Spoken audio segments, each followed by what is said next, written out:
Bom dia, meus irmãos.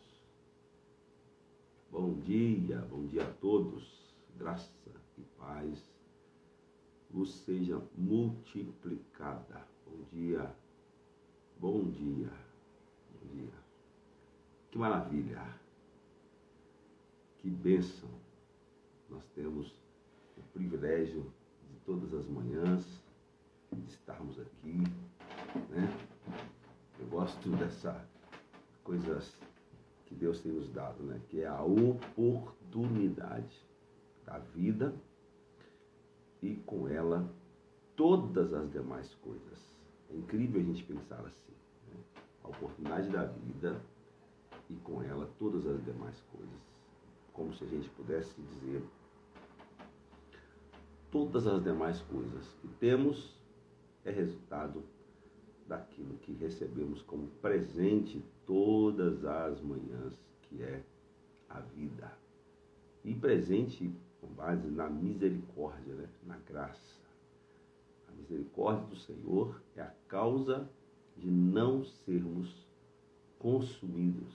Então, o que nós temos todas as manhãs é a maior revelação da graça, né? Que nos dá a oportunidade de viver e de estar de pé, sem condenação, sem peso e livres, totalmente livres para experienciar favor e cuidado do Senhor na nossa vida. Amém? Nós estamos comprometidos aqui com o estudo do livro de Gálatas. Peraí, gente, vou colocar o cronômetro aqui. O livro de Gálatas. E hoje nós vamos propriamente entrar no livro, estudando aí versículo por versículo, ou conjunto de 2, 3 versículos, e entendendo o que o apóstolo Paulo estava querendo trazer para a igreja de Atos, ou melhor, a igreja dos Gálatas, né? As igrejas da Galácia, né? Eu tenho certeza que tem muito para a gente aprender aqui, nesse início e em toda a continuação do livro. Queria encorajar você a convidar aí outras pessoas a estarem conosco. Chame os seus amigos, chame aí os membros da igreja, os membros da célula, chame sua família. Vamos estudar a palavra de Deus. A Bíblia diz, o salmista vai dizer que na meditação das tuas palavras, né, eu me tornei sábio, me tornei inclusive mais sábio que os meus mestres e anciãos. Olha que coisa, a revelação da palavra faz isso com a gente, né?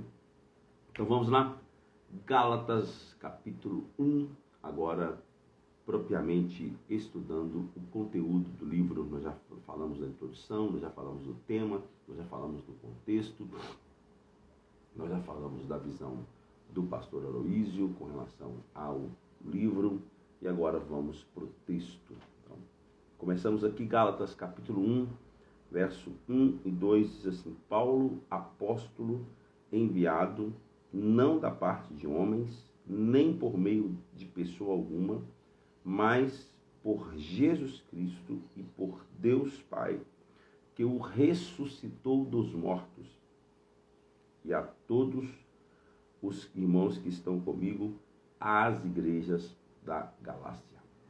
Paulo começa o livro de Gálatas defendendo a sua autoridade apostólica.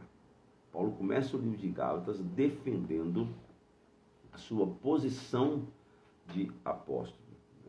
Era justamente o título que os judaizantes estavam lhe negando. Paulo, ele defende a sua posição de apóstolo, não por nomeação de homens, não por algo da parte do seu coração, mas daquilo que ele acreditava ter recebido do Senhor. O apóstolo é um mensageiro especial, não é uma pessoa especial, mas é um mensageiro especial, né? E que desfruta de uma autoridade e comissionamento que procedia de um organismo mais elevado que ele próprio. Então, Paulo está dizendo, olha, eu recebi do Senhor o chamado apostólico. Eu recebi. Então, Paulo começa defendendo essa posição, né? Era um termo especial reservado apenas a alguns homens designados pelo Senhor para cooperar na edificação da igreja. A grande verdade é que os primeiros apóstolos, eles, que são chamados, inclusive, lá no Apocalipse, né? Eles são chamados de apóstolos de Cristo. Eu até anotei isso aqui, eu acho importante essa fala. Deixa eu procurar aqui para me falar para vocês. No Apocalipse são chamados de apóstolos do Cordeiro, e são únicos, né? Então, essa expressão apostólica é apenas para os 12 que foram separados por Jesus Cristo. Agora, depois que Jesus foi assunto ao céu, ele enviou o Espírito Santo. O Espírito Santo veio para edificar a igreja. E o Espírito Santo, ele sim, ele chama, ele designa, ele dá para alguns o encargo de apóstolos. No caso de Jesus, não foi o Espírito Santo, foi o próprio Jesus que deu o encargo de pregar o Evangelho, de levar a palavra aos gentios. Então, Paulo recebe o chamado apostólico. Mas hoje, em nossos dias, né, o Espírito Santo, que veio para edificar a igreja, o Espírito Santo também nomeia apóstolos. E eles não são contados entre os 12 apóstolos de Jesus. Porém, ainda assim, são apóstolos, né? A gente deve admitir que em nossos dias, mesmo que tem pessoas que nem se apresentam como apóstolo, tem pessoas que nem se aceitam ser chamados de apóstolos, nós sabemos que há entre nós pessoas que têm um ministério apostólico e que têm uma função diferenciada no corpo de Cristo, até porque o mistério apostólico é algo que está inserido no contexto bíblico e que tem um propósito. O pastor tem um propósito, o evangelista tem um propósito, os mestres têm um propósito, e assim por diante, né? Primeiro o apóstolo, depois assim vem. Cada um tem um propósito. E Paulo começa o livro defendendo a sua posição apostólica. Ele começa defendendo o seguinte: Deus me colocou aqui, Jesus Cristo me colocou aqui, e eu vou cumprir a minha missão, né? O que é importante a gente entender ainda sobre apóstolos nos dias atuais é que não existe sucessão apostólica no sentido de que hoje haja apóstolo com a mesma autoridade de Pedro ou de Paulo. Não existe sucessão apostólica nesse nível. Os apóstolos de hoje não podem questionar o que Paulo disse, por exemplo, né? Os apóstolos de hoje não podem chegar e falar, não, eu sou apóstolo como Paulo, como Pedro, e tem outra revelação, tem outro... Não é assim, né?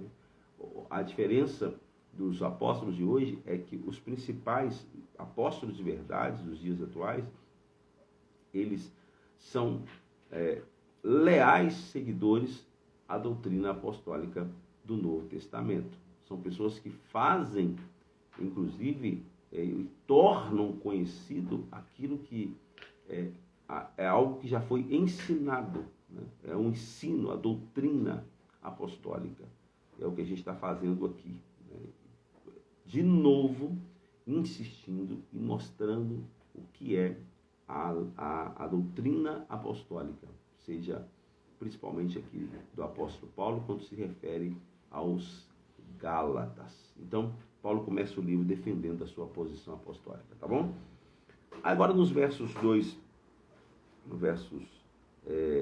3 e 4, Paulo vai dizer: a vocês graça da parte de Deus nosso Pai e do Senhor Jesus Cristo, que se entregou a si mesmo pelos nossos pecados, a fim de nos resgatar dessa presente era perversa, segundo a vontade de Deus e Pai. Então, agora, Paulo vai aqui dar um tom de qual seria o seu evangelho. O que Paulo iria pregar, o que ele iria construir como teologia no livro de Gálatas. Então ele começa dizendo: graça a vós outros e paz da parte de Deus, nosso Pai, e do nosso Senhor Jesus Cristo. Então, essa pequena frase, ela resume, né, a mensagem do Evangelho, resume o que Paulo queria dizer no livro de Gálatas. Né? Então, ele começa dizendo: porque nós recebemos a graça de Deus, porém, hoje nós podemos desfrutar da paz. Na verdade, o sinal na vida daquele que recebeu a graça e que entende a graça é sentir paz com Deus, paz consigo mesmo e paz com os outros. Quem entende a graça é uma pessoa leve. Quem entende a graça, quem vive a graça, desfruta desta realidade, tem a compreensão que graça é favor imerecido, né? Então, eu não merecia coisa alguma, mas Ele me deu, Ele me fez participante do seu favor. Então, essa tem que ser a mesma posição, a minha posição com relação ao outro. Então, quem entende e quem vive a graça tem paz consigo mesmo, tem paz com Deus e tem paz com o outro, né? E nesse versículo, depois, no versículo 4, Paulo, então, ele dá o tom de qual é a teologia que ele vai desenvolver. No versículo 4, Paulo vai começar dizendo que Cristo se entregou pelos nossos pecados. Ele começa mostrando que o Senhor Jesus não morreu como um mártir nas mãos dos governantes opressores, mas ele simplesmente se entregou em amor. Ele morreu como um sacrifício pelo pecado. Então ele diz: Cristo se entregou pelos nossos pecados. Paulo também não dá o tom da teologia que ele vai defender. E aí ele continua no verso 4 ainda: a fim de nos resgatar da presente era perversa. Cristo morreu para nos desarraigar deste mundo perverso. Paulo diz o seguinte: olha, Cristo morreu para trazer libertação. Nós fomos libertos, nós fomos desarraigados deste mundo tenebroso, fomos libertos do sistema maligno do diabo, fomos arrancados do reino das trevas e transportados para o reino do Filho do seu amor. E ainda no verso 4, Paulo vai dizer: segundo a vontade de nosso Deus e Pai. Paulo começa a dizer que o sacrifício de Cristo foi segundo a vontade do Pai, foi segundo o desejo, foi segundo a iniciativa de Deus, né? Olha que coisa maravilhosa. Cristo morreu segundo a vontade de Deus. E isso inclui também ele, porque ele também era Deus. Cristo não veio obrigado pelo Pai, né? Vai, eu estou mandando. Não. Cristo, ele aceitou isso também em amor, né?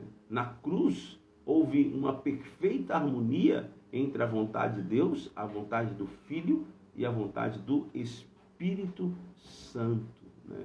Nunca permita no seu coração a ideia de que Cristo veio contra a sua vontade. Não, ele veio em amor.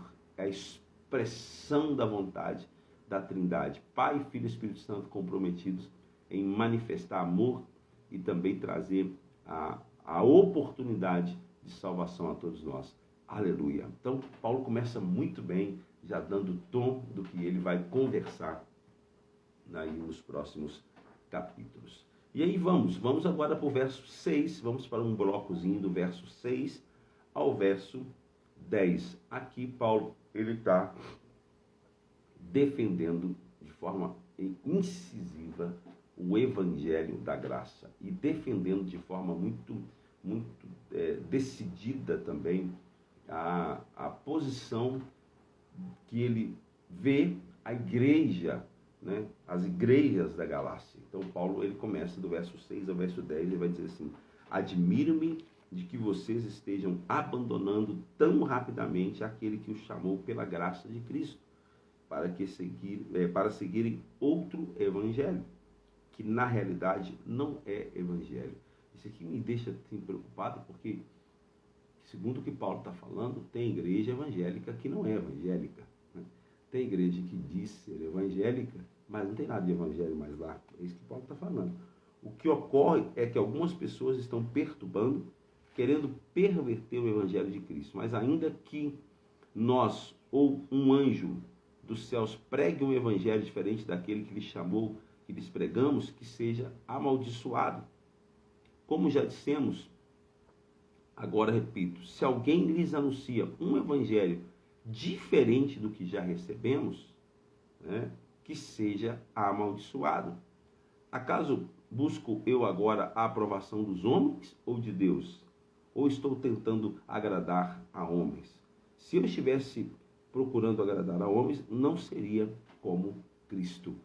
Observa, então Paulo, ele começa agora defendendo, né, o evangelho, o verdadeiro evangelho, e ele começa, apesar de começar dando graças a Deus, né, ele começa falando muito interessante, como nós já falamos, Paulo enviado não da parte dos homens, mas por meio de alguma pessoa, mas por Jesus Cristo, a Deus Pai que ressuscitou dos mortos, e todos os irmãos que estão as igrejas da Galácia, a vocês graça e parte. É melhor, ele não começa, fiz uma confusão aqui, ele não começa dando graças a Deus, ele começa já falando do que, defendendo a sua posição apostólica, falando de qual teologia que ele vai defender, e ele já entra questionando a postura desta igreja, ou destas igrejas da Galácia, que já estavam trocando, mudando de posição, abrindo mão tão facilmente da verdade do evangelho, da graça, para ouvir aqueles judaizantes trazendo algo totalmente terrível e que causava um dano muito grande aos irmãos. Paulo vai dizer o seguinte, que essas pessoas deveriam ser consideradas anátemas, isto é, amaldiçoados, condenados, né? Os gálatas não tinham realmente abandonado a fé no Senhor Jesus. O problema é que eles estavam misturando o evangelho com a lei. Então Paulo fala, como assim? Como ele diz, eu estou admirado de ver que vocês estejam tão rapidamente abandonando o evangelho que os salvou para seguirem outro evangelho. Ele diz que não é evangelho coisa nenhuma. Então, esse é o motivo porque a epístola dos Gálatas é tão atual. A igreja evangélica padece do mesmo problema, gente. Os evangélicos não abandonaram a graça do Senhor para serem salvos. Em toda igreja evangélica você vai ouvir isso. Pela graça sois salvos, né? Crê no Senhor Jesus, será salvo tu e tua casa. O problema é que nós acrescentamos o esforço próprio da lei para se santificarem, né? E começa-se então uma barganha com Deus. Nós estamos constantemente tentando trocar nossa obediência por bênção. Meu Deus do céu, pensando que a partir do nosso esforço próprio, a partir do nosso mérito próprio, nós vamos ter favor do Senhor. Nós vamos agradar o Senhor e ter favor. Nada, irmãos, nada pode ser acrescentado ao Evangelho da Graça. A indignação de Paulo é a respeito disso. Como que vocês começam na graça e agora está querendo acrescentar alguma coisa para conduzirem a uma condição de ser aceitos por Deus? A única coisa que nos faz aceitos por Deus é aquilo que Jesus fez na cruz. E aí no verso 6, né, ele vai dizer, eu estou admirado com vocês. Eu admiro-me que estejais passando tão depressa. Eu admiro que vocês estejam mudando tão rápido, né? Dá para perceber que Paulo usou aqui uma palavra muito pesada, né? Eu admiro, eu estou admirado. É como se ele dissesse, eu não estou acreditando. Paulo, ele acusa os gálatas de serem desertores espirituais, vira-folha religiosos, né? Os gálatas tinham recebido o evangelho da graça, mas depois estavam se voltando para um outro evangelho, um evangelho de obras. Eu nem gosto dessa expressão aqui, voltando para um outro evangelho, porque o próprio Paulo vai dizer que isso não é evangelho. Mistura de lei e graça não é evangelho. Agora, o que os Gálatas não estavam percebendo que Paulo vai bater aqui e vai insistir, e eu estou insistindo aqui também na live? O que muitas vezes a gente não está percebendo, o que muitas vezes a gente não está percebendo por ter vivido tanto tempo nessa mistura de lei e graça. O que os Gálatas não percebiam é que, agindo assim, né, acrescentando a graça, a prática da lei, eles não percebiam que, agindo assim, eles estavam declarando que precisavam de Moisés para completar o que Cristo havia iniciado. Ou ainda, que eles mesmos teriam que completar, através da obediência da lei, o que a Cristo havia começado. Gente, a obra da cruz, ela é completa. Diga aleluia. Amém? O que Jesus fez na cruz, ele fez de forma completa. O que o Evangelho de Cristo nada mais é do que o Evangelho da graça que nos livra. Precisamos sustentar essa verdade de que salvação é só pela graça, só pela fé, sem mistura alguma de obras ou méritos humanos. Mas não é só salvação que nós recebemos por graça, nós recebemos também santificação pela graça. Cristianismo não é uma religião do esforço próprio. Cristianismo não é uma religião de esforço próprio. Cristianismo é um estilo de vida baseado e sustentado na fé, sustentado naquilo que temos por meio da graça que foi nos dado pelas mãos do Senhor. Por isso a gente precisa ter muito cuidado com aquilo que cremos, porque aquilo que cremos vai resultar em um comportamento. Toda teologia resulta em um comportamento. Por que quando eu já tem um tempo que eu venho estudando a graça e vem muito forte no meu coração de dedicar aqui tempo para ministrar você, para ensinar você, porque quando mudamos a teologia, mudamos o comportamento. Não adianta. Precisamos ter cuidado com aquilo que cremos, porque aquilo que cremos vai resultar na nossa postura, no nosso posicionamento. Não adianta tentar mudar a nossa conduta sem primeiro mudar o que cremos em nosso coração. Não tem jeito. Tem que mudar o que cremos, para mudar a postura, para mudar a conduta. Né? Afastar-se do Evangelho da graça é afastar da graça de Deus. Oh, meu Deus do céu. Isso explica muitas vezes o cansaço espiritual, o desânimo espiritual de muita gente. Porque quando se afasta do Evangelho da graça, se afasta da graça. E aí Paulo vai dizer, voltar-se para as obras da lei é desligar-se de Cristo. É como se você desligasse na tomada a luz. Desligar-se das obras, desligar-se da graça, afastar do Evangelho da graça, é afastar de Deus, é desligar de Cristo. Então, estar sem conexão. E é isso que Paulo vai falar aí no verso 6. No verso 7, Paulo vai pegar e vai dizer que na realidade não é evangelho, e que ocorre é que algumas pessoas estão perturbando, querendo perverter o evangelho de Cristo. Então, no verso 7, Paulo já vai pegar pesado, debatendo e lutando contra os falsos ensinos, né? O ensino dos falsos mestres. Paulo está dizendo, eles estão tentando perturbar, pervertendo, né? E querendo destruir o evangelho de Cristo. Qual que é o que sustenta a ideia de Paulo quando ele fala isso? Quando aqueles mestres judaizantes, eles tentam trazer para o povo de Deus a ideia de, olha, você é salvo pela graça, mas você tem que fazer isso, aquilo e aquilo outro. Isso é perverter. Toda mistura perverte, contamina, desestrutura, muda o conteúdo. Não tem jeito. Se misturou, mudou a essência. Se misturou, já não é mais o que era. Por isso que Paulo fala, isso não é evangelho.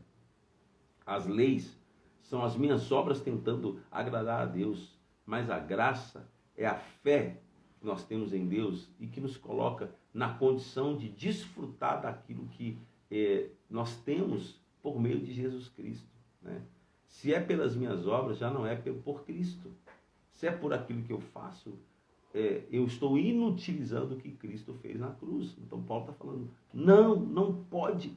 Todo acréscimo ao Evangelho o corrompe e o transforma em outra coisa. Todo acréscimo ao Evangelho o corrompe e o transforma em outra coisa. Então, os mestres judaizantes, eles estão trazendo uma série de acréscimos. Para mim, o mais pesado, né? Dentre outros acréscimos que eles estavam trazendo, para mim, o mais pesado e o mais maligno, né, era o ensino de que a morte de Jesus não era suficiente para salvar o homem. Pronto, aí já acabou. Já tinha que ter considerado anátema mesmo, já tinha que ser considerado ninguém, porque estavam agora substituindo o esforço humano, as obras humanas, por aquilo que Jesus fez na cruz, dizendo, olha, não basta crer em Jesus para ser salvo, vocês também têm que guardar a lei de Moisés. E Paulo está dizendo, não, isso não pode, isso não é evangelho, né? Algumas pessoas os estão perturbando e querendo perverter o evangelho. E aí, gente, chegamos então já no último blocozinho aqui dos versos 8 ao verso 10, para terminarmos hoje aqui. Estamos indo bem? Aleluia? Estão percebendo? Estão entendendo? Oh, muito bom, hein? Que estudo legal, nesses verso por verso, blocos por blocos de versículos. Tem muito para a gente aprender. Aí nos versos 8 ao verso 10, Paulo vai tratar aqui do zelo, né? Paulo vai falar do seu zelo pelo evangelho. Ele vai dizer, mas ainda que Paulo se coloca na condição de também ser considerado amaldiçoado se ele trouxer outro evangelho. Ele vai dizer, mas ainda que nós, ou um anjo do céu, pregue um evangelho diferente daquele que lhes pregamos, seja considerado anátema. Eu acho que a primeira reação de Paulo diante da situação é de extrema complexidade. Paulo está dizendo, olha, ainda que um anjo lhes pregue outro evangelho, isso não é de Deus. Ainda que nós, ele está colocando ele e os apóstolos, e se porventura um anjo me pregar outro evangelho, não é de Deus. Deve ser considerado anátema.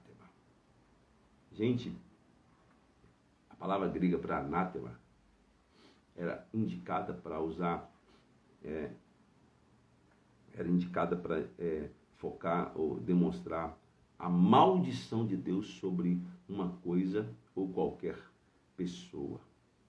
Alguém que seria amaldiçoado, destinado à destruição. Paulo dizendo, se a pessoa pregar outro evangelho que não seja o evangelho da graça, ou tentando acrescentar alguma coisa àquilo que Cristo fez na cruz, como condição para você ser salvo, considera essa pessoa amaldiçoada. É muito forte. E ele se coloca dentro disso. Ele diz, olha, eu também estou nisso. Se eu te pregar um outro evangelho, porque outro evangelho não é evangelho, vai destruir a casa de Deus, vai destruir o plano e o propósito de Deus. Então, se alguém pregar outra coisa que não seja o evangelho da graça, o evangelho da cruz, sem trazer mistura, que essa pessoa seja considerada anátema. A maldição repousa sobre todo e qualquer homem que distorce a essência do evangelho e que propague tal distorção em qualquer época. Isso aqui é muito interessante e forte. Maldição repousa, é considerado anátema. Está uma palavra apostólica liberada aqui no livro de Gálatas. Se alguém pregar outro evangelho, esse é maldito. Ah, mas ele está dando certo, mas é maldito. A maldição repousa sobre qualquer homem que distorce a essência do evangelho. Pode até dar muito certo aqui na terra, mas naquele dia vai ser chamado da seguinte maneira: Senhor, Senhor, eu fiz. O Senhor falou, eu nem te conheço. Eu não conheço você. Então Paulo está sendo zeloso aqui pelo Evangelho, né? Aí no verso 10, Paulo agora vai ainda tratar uma última questão, que ele vai dizer: acaso busque agora a aprovação dos homens ou de Deus? Porque Paulo estava sendo questionado por pregar um evangelho que agradasse aos homens. É o que acontece hoje, né? Quando nós pregamos o evangelho da graça, muitas pessoas dizem: você mudou de postura porque você quer agradar os homens, você quer ter a igreja cheia. Quantas pessoas dizem isso? Você quer ter a igreja cheia, você quer agradar os homens, né? Só que é o seguinte, Paulo passou pela mesma situação, e ele está dizendo aqui no verso 10, acaso busco eu agora a aprovação dos homens ou a de Deus? Ou estou tentando agradar a homens? Se eu ainda estivesse procurando agradar aos homens, não seria servo de Cristo. A grande verdade é, se eu prego um outro evangelho, eu não sou servo de Cristo. Então, a conversão do Natanael, inclusive, depois de tantos anos de crente, é pela compreensão que se eu prego um evangelho de lei, eu não sou servo de Cristo. Eu sou servo de Moisés. Ai, ai. E eu não quero ser servo de Moisés. Eu não tenho nada a ver com Moisés. Eu não tenho nada a ver com a lei. Eu quero ser servo de Cristo. E como servo de Cristo, eu preciso pregar um único evangelho, que é o evangelho da graça. Viu? Aquele que diz que precisa das obras para ser salvo, está declarando que a morte de Jesus foi desnecessária e inútil. Quem confia na lei não precisa de um salvador. Isso é blasfêmia. Quem confia no esforço próprio não precisa de um salvador. Isso é blasfêmia. Paulo vai dizer em Gálatas 2:21, né? Ele diz que se a justiça é mediante a lei, segue-se que Cristo morreu em vão. Então, se trilharmos o caminho da necessidade do esforço próprio, a gente está declarando que nós não precisamos de um Salvador, e isso é blasfêmia. Por isso que Paulo diz, se alguém pregar isso, considera essa pessoa amaldiçoada, não dê ouvido.